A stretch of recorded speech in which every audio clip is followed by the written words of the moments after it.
आखे हले जी केड़ा लग रहा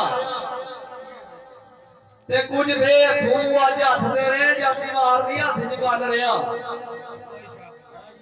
उथे पईयां लोड़ा ते फिर आना ही मैं कास नूं जोड़दा भन रहा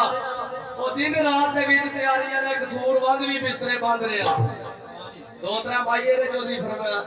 बशीर साहब चंद बासरिया की फरमाइश दे कड़िया